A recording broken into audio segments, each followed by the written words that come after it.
Hello students, welcome to YRS for learning. आज हमारी इस वीडियो का टॉपिक है पॉलिनोमियल्स।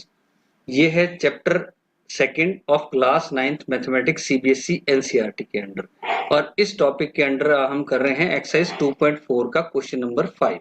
और ये पॉलिनोमियल्स के अंडर हमारी ये 15th वीडियो है। हमने अब तक की 1 to 14 वीडियोज अपने चैनल पर अपलोड कर दी हैं। आप हमारी प्लेलिस्ट से उन्हें वॉच कर सकते हैं। तो स्टूडेंट, आज इस वीडियो में जिस क्वेश्चन को हम देखेंगे वो है क्वेश्चन नंबर 5 ऑफ एक्सरसाइज 2.4। ठीक है स्टूडेंट, तो देखते हैं।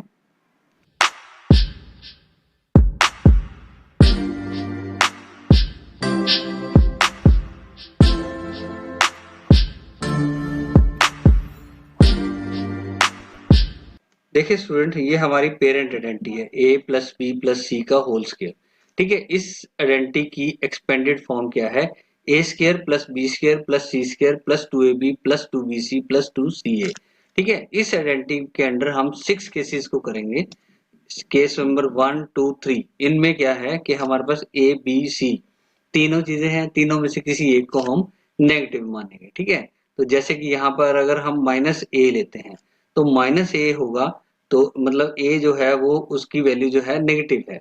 तो यहाँ पर जो हम इसको एक्सपेंड करते हैं इस आइडेंटिटी को, तो what we get A square plus B square plus C square minus 2ab plus 2bc minus 2ca। ठीक है स्टूडेंट, तो ये हमारी एक्सपेंडेड फॉर्म निकल के आती है।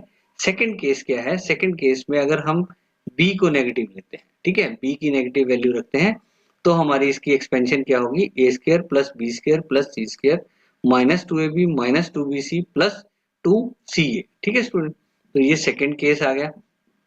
थर्ड केस में हम c को नेगेटिव रख लेंगे। जब हम c को नेगेटिव रखते हैं तो we get A square plus B square plus C square plus 2ab minus 2bc minus 2ca। ठीक है स्टूडेंट, तो ये तीन केस हैं जहां पर हमारे पास a, b और c तीनों में से एक एक करके हम कोई एक हमारे पास नेगेटिव रहेगा। तो यहाँ पर जब हम उनकी एक्सपेंशन करते हैं इस आइडेंटिटी में, तो हमारा वी गेट दिस वैल्यूज। ठीक है स्टूडेंट, तो आप इनको खुद से भी करके देख सकते हैं, तो ताकि आपके बेसिक्स और ज्यादा मजबूत होंगे। ठीक है, तो केस नंबर 4, 5 और 6। अब ये जो केस हैं इनमें हमने क्या किया है? इनमें हमने किन्हीं दो वैल्यूज को, जैसे यहाँ पर माइनस ए और माइनस बी, ठीक है, ए और बी की नेगेटिव वैल्यूज को रखा है। तो जब हम इसको एक्सपेंड करते हैं, what we get A square plus B square plus C square plus 2ab minus 2bc minus 2ca। ठीक है स्टूडेंट, उसके बाद केस 5 में हमने क्या किया? हमने b और c को नेगेटिव रखा। तो यहाँ पर जब हम इसकी एक्सपेंशन करते हैं, we get A square plus B square plus C square minus 2ab plus 2bc minus 2ca। ठीक है स्टूडेंट, तो ये रहा। तो अब आ गया हमारा केस नंबर 6। इसमें क्या है? ए को माइनस रखा और सी को माइनस रखा।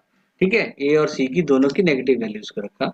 तो what we get A square plus B square plus C square minus 2ab minus 2bc plus 2ca। ठीक है स्टूडेंट, तो इस तरीके से हमने 6 केस डिस्कस किए हैं। और ये केस डिस्कस किस लिए किए हैं? क्योंकि इस क्वेश्चन को सॉल्यूशन में ये हमें हेल्प करेंगे। ठीक है स्टूडेंट, तो देखते हैं अपने क्वेश्चन को। फैक्टराइज।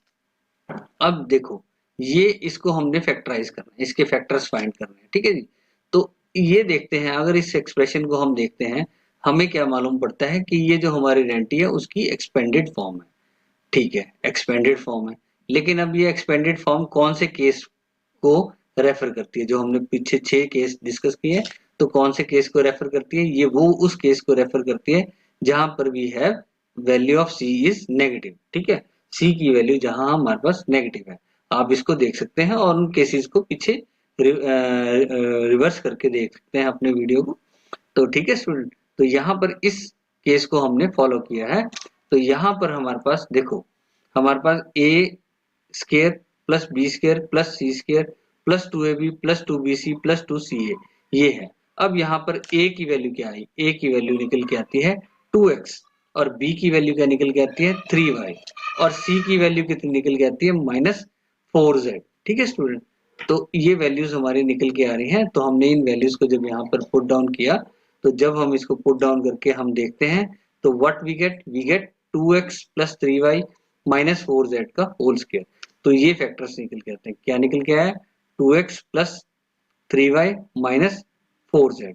ठीक है, एक फैक्टर ये है, दूसरा फैक्टर क्या है 2x plus 3y minus 4z। ठीक है, तो ये फैक्टर्स हमारे निकल के आते हैं। ठीक है, इस एक्सपेंडेड जो एक्सप्रेशन है ये एक्सपेंडेड फॉर्म है, तो ये एक्सपेंडेड फॉर्म है, आइडेंटिटी हमारी क्या बनती है ए प्लस बी माइनस सी का होल स्क्वायर। ठीक है, तो यहाँ पर आइडेंटिटी क्या निकल के आ रही है हमारी ए प्लस बी माइनस सी का होल स्क्वायर। ठीक है, इस आइडेंटिटी को फॉलो कर रहे हैं यहाँ पर। ठीक है, अब देखते हैं क्वेश्चन नंबर 5 के सेकंड पार्ट को। सेकंड पार्ट को भी आप ध्यान से देखो यहाँ पर। ठीक है, तो इस एक्सपेंडेड फॉर्म को जब हम देख रहे हैं what we are getting this.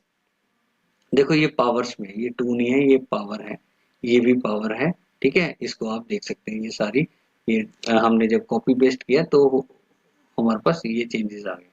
ठीक है, ये पावर्स है ऊपर, ये भी पावर है। तो देखो यहाँ ये किस केस को फॉलो कर रहे हैं, ये उस केस को फॉलो कर रहे हैं जहां पर हमारे पास बी भी नेगेटिव है और सी भी नेगेटिव है। ठीक है स्टूडेंट, तो देखो जब हमने इसको फर्दर इस एक्सपेंडेड को फर्दर आगे ओपन किया तो देखो हमने इस एक्सपेंडेड फॉर्म में इन वैल्यूज को पुट डाउन किया तो हमारे पास ए क्या निकल के आया, ए निकल के आएगा √2x और बी क्या निकल के आया -y और सी क्या निकल के आया -2√z। ठीक है स्टूडेंट, तो ये सारी वैल्यूज निकल के आए। जब हमने इसमें पुट डाउन किया व्हाट वी गेट दिस। ठीक है, हम हमारे पास ये फैक्टर्स निकल गए हैं जिसमें जो है √2x -y -2√2z। ठीक है, एक ये है और दूसरा फैक्टर क्या है √2x -y -2√2z।